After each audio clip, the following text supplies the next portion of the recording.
iki nek kelas aku ngomong cek 1 miliar. Karena di sini ada Pak Ketum yang selalu ngomong kudu minimal 1 T, maka salamnya saya pindah dari cek 1 T Sesuk. ya.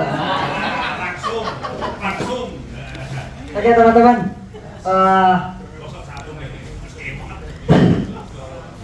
yang Pak Dina ini kan kaum duafa semua atau Pak Yuri. Kalau Pak Yuri itu mainnya di high level. Siapa sih ngopeni kaum trotoar jalanan yang ingat doanya kaum duafa itu sangat makbul. Yang barangkali doanya orang-orang yang di high level yang diopeni oleh Pak Yuri kurang makbulnya. Jadi pilihannya di situ gitu loh. Ini parah ini. Oke teman-teman, saya nggak ngomong apa-apa. Kalau soal Mas Peno, kenapa saya hanya punya messenger dan nggak pernah punya, saya itu berkali-kali nanya ke counter HP itu ada nggak WA second yang bisa saya beli 1M misalnya. Nggak ada itu, repot ya, nggak pakai pada sekarang. Terus yang kedua, di Klatak University kampus saya itu terkenal dengan doktrin kalau bisa dipersulit kenapa harus dipermudah. Kalau orang lain bisa kenapa harus saya atau kita gitu loh. Kita kan yang penting tahu beres. Di kaos itu bahkan teman-teman Klatak punya yang di bawah-bawahnya kaosnya tulisannya gitu. Kalau orang lain bisa kenapa harus kita atau saya, dua itu yang dituliskan. Yang penting rekeningnya rekening saya gitu. Ya itu Pak Yuri kan begitu.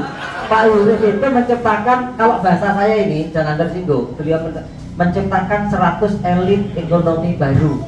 Kalau dalam pikiran saya sebetulnya menciptakan 100 alat peraga baru.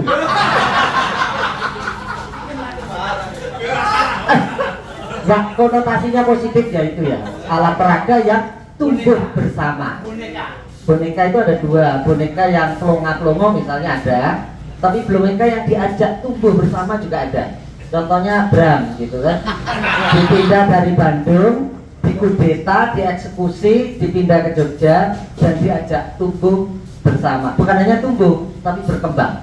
Jadi orang itu kan yang saya lihat di teman-teman Inter sekarang itu hanya tumbuh, tapi kurang berkembang. Harusnya kan tumbuh tapi berkembang, omsetnya naik terus, scale up terus, tapi juga berkembang. Dia bisa mengayomi, menaungi, memandu dan menggeret, melindungi yang di bawah-bawahnya ini juga besar.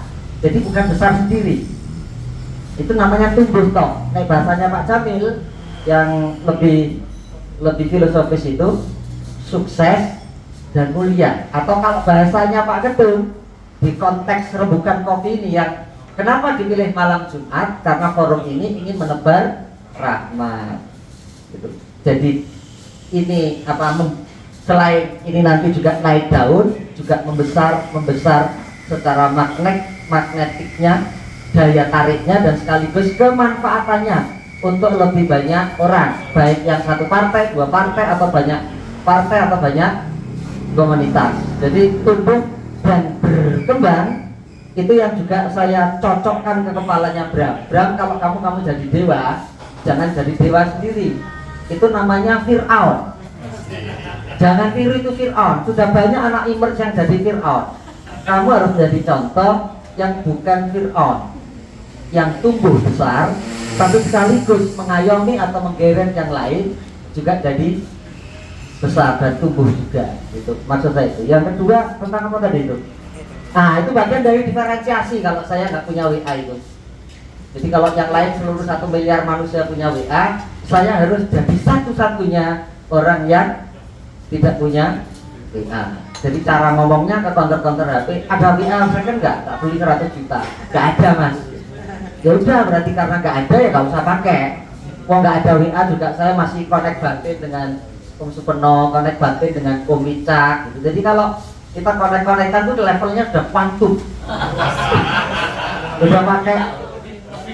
Iya. Jadi lebih dari digital. Ya saya niru Nabi Muhammad ketika menerima wahyu pertama lah. Yang dia terima secara digital dari malaikat Jibril. Tidak disuruh baca, tidak disuruh tulis, tetapi langsung dirangkul, langsung share it, langsung pindah file, langsung apa? Pindah data, terdownload langsung utuh wahyu pertama itu. Dan sambil ketika mau pulang, Jibril bilang, setelah ini akan ada wahyu-wahyu berikutnya dengan tanda dadamu berdebar-debar seperti ada lonceng yang berbunyi keras. Yang itu kemudian ditiru oleh YouTube dengan setelah ini akan ada notifikasi lonceng berbunyi. Itu artinya Nabi Muhammad sudah memberi platform bahwa kalau akan ada wahyu baru, jantungnya berdetak kencang seperti lonceng. Maka sekarang YouTuber ini, kalau kita mau dikirimi tayangan baru, muncul lonceng berbunyi. Jadi sebetulnya mau Facebook, mau YouTube, mau orang-orang bule Amerika itu hanya meniru Nabi Muhammad yang sudah dilakukannya 1400 tahun yang lalu. Jadi ilmu batin ini lebih tinggi sebetulnya ilmu di Quran itu. Nah ini satu kubah bulan ora. Loh, satu-satunya pemimpin leader yang sampai hari ini punya umat 1,6 miliar di dunia dan manut dengan apapun doktrinnya itu Nabi Muhammad. Makanya benar namanya tulisannya Michael Hart ya, menempatkan Muhammad sebagai nomor 1 tokoh pertama dari 100 tokoh besar dunia. Bayangkan kalau Muhammad itu bikin workshop setiap bulan Ramadan itu, Nabi Muhammadnya nggak ada. Dia hanya ngasih toolnya adalah kamu setelah menjelang azan subuh tidak boleh makan sampai maghrib, baru boleh makan dan tidak boleh bersetubuh bersejiwa dengan pasangannya. Dan kemudian di sela-sela itu hanya banyak beribadah dan tanpa inspektorat pengawasan. 1,6 miliar taat pada tool workshopnya Nabi Muhammad. Andika program berasa ya kayak workshop menurut. Gak bisa, paling 50 udah pol itu. Itu pun yang separuh ngomong dewe di belakang. Itu loh, ribut karepe dewe. Tapi Nabi Muhammad kalau bikin workshop sudah berusia 1400 tahun lebih dan semua peserta workshopnya setiap bulan Ramadan taat. Dan 2,6 juta setiap tahun workshop di Tanah Suci di Idul Adha itu menjelang musim haji itu taat sesuai aturannya, sesuai toolnya dan tidak pernah boncos. Gila nggak tuh? Artinya yang teman-teman lakukan tuh hanya serpihan-serpihan kecil dari yang pernah dilakukan Nabi Muhammad. Makanya oke boncos sih, karena bimbingan batinnya kurang. Kayak brand itu di otaknya cuma duit. Nah kalau kasih penuh ini kan Allah. Gusti kula rugi ijoli ya. Dan itu dilakukan, makanya setiap saya ngopi di Kopi Tenan itu Pak Nuk selalu bilang, Mas Ibu sudah beres. Lu kok beres? Ini rekeningnya masuk penuh yang beres. Itu efek dari Allah.